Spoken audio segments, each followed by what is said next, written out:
Hello. Okay. So I just watched a video and it was about how mental illness starts. And basically he was talking about psychotic disorders like mine, and he was saying how when you are diagnosed with these psychotic disorders and you have delusions and hallucinations, it's because you believe these false thoughts. They are false, but you make them into your own reality. Like, say I were to think like, oh, the sky is red, and that would be a delusion because the sky is not red. But in if you're hallucinating, you might be seeing the sky as red.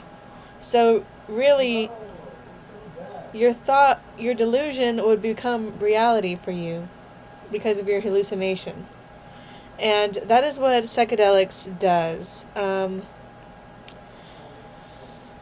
I will say I used to have a lot of delusions, and even up until a few months ago, there were some that I developed about 5 years ago. Some delusions that I believed 5 years ago. And I had been taking my medicine the whole time, but I still had these thoughts. I had these delusions. Like, I thought they were real. And I just thought that everyone was, like, in on it, And I was the one that was, like, being made a fool of, basically. And, yeah, I mean, it's tough when it's your own brain that's telling you these things, because your brain is supposed to be smart and tell you at least mostly truth. Most of your thoughts should have some truth to them, but yeah, I don't know. It's tough when it's your own brain, and because if you believe your brain and it's wrong, well, I don't know. That's just another story. Like, um,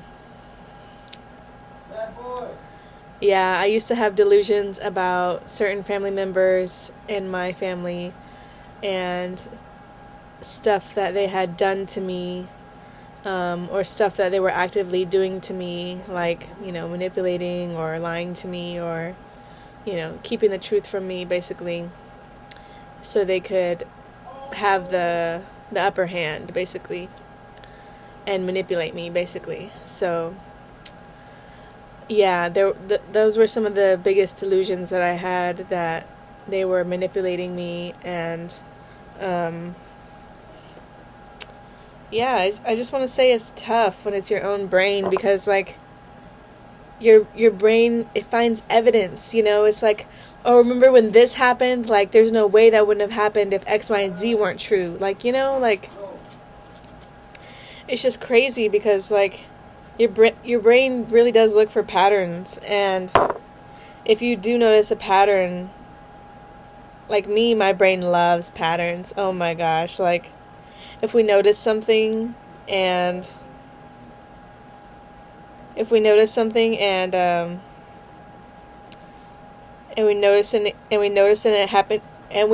it happening again and again, my brain absolutely loves when that happens, because that's when it can find, a link, a reason as to why this is happening again and again. But, I don't know, it's tough. Like, I'm sorry, my MacBook Pro camera is so trash, I swear. Okay, that looks better. Maybe it was just a little dirty, I don't know. But yeah, and then I saw another video earlier today. See, this is the two conflicting sides, and I need for there to be a third option, or like an option C. Okay, so option A was, that's how mental illness starts, believing your delusions and thoughts that are not making your false thoughts into reality.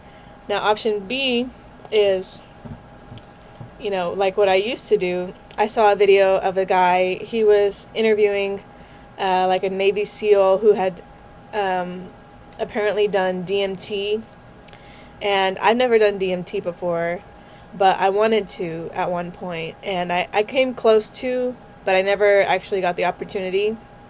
So maybe it was meant to be, maybe it wasn't meant to be. But yeah, so this guy was interviewing the Navy SEAL, and what the Navy SEAL said that really caught my attention, and what helps me understand like my psychedelic trips from the past a little bit better, is that he said, okay, imagine you're asleep and you're dreaming and you see a house in front of you, and the house is blue, and and you see the sky and the sun in the background and everything else. Now, how much distance is there? Now, he said, what are you looking at? What are you using to look at the house? Your eyes? Or is your brain like dreaming of your eyes, and you're looking at it with something else? You're looking at it with your brain.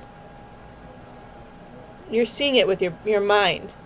And the guy was like, yeah, well, he was talking to his son, and he told his son, was like, well, I'm looking at it with my mind, I guess. And then he asked his son, he said, okay, so how much distance is there between you and the house? And the guy said, oh, I don't know, 30 feet, or 30 feet or 30 yards, 30 yards. And the guy said, what is the house made out of?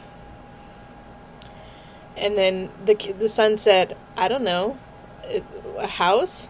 And the guy said, the house is made out of you, because you're the one that's dreaming up the house. So the house is made up of you. Everything in that dream is made up of you. So really, there is no distance between you and the house, because you are everything in that dream. And when he said that, I quite literally almost lost my shit. Because that's just such an iconic way to think about it. When there's no separation, when you are what you are experiencing, that is something profound. And that is something that, as someone who used to do psychedelics, that is something that made it a little bit harder for me to come back to reality whenever I did, because an acid trip only lasts up to 8 to 12 hours, maybe 16 at the most. I don't know, maybe 20 if you're taking a really big dose, but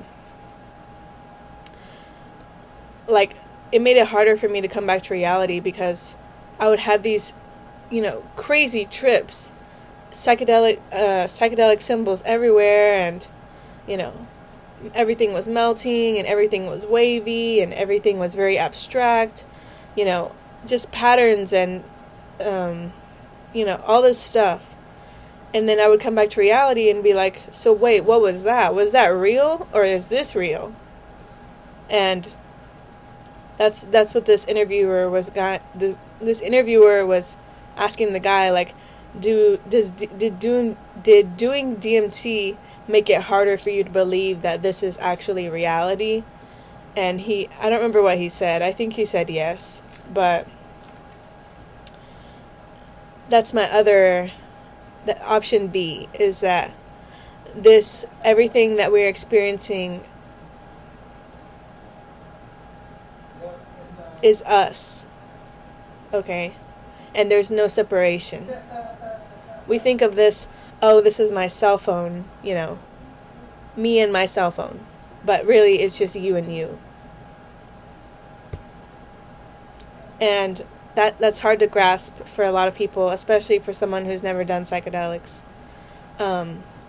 Because you don't experience the oneness. And I think that was one of the most profound things that I experienced on, acid and shrooms. How connected you feel to everything. Everything is energy. Everything is you. But yeah, so that's option B, that whole everything is connected and there's no separation. That's option B. So we have option A, option B. Option A is your psychosis disorder is your false beliefs, your false thoughts turning into reality. And then we have this. So those are two different types of reality. I feel like there's a third option where it's a little bit of both. It's not necessarily like, oh, you're believing your hallucinations, or you're believing your delusions and creating that reality that's false.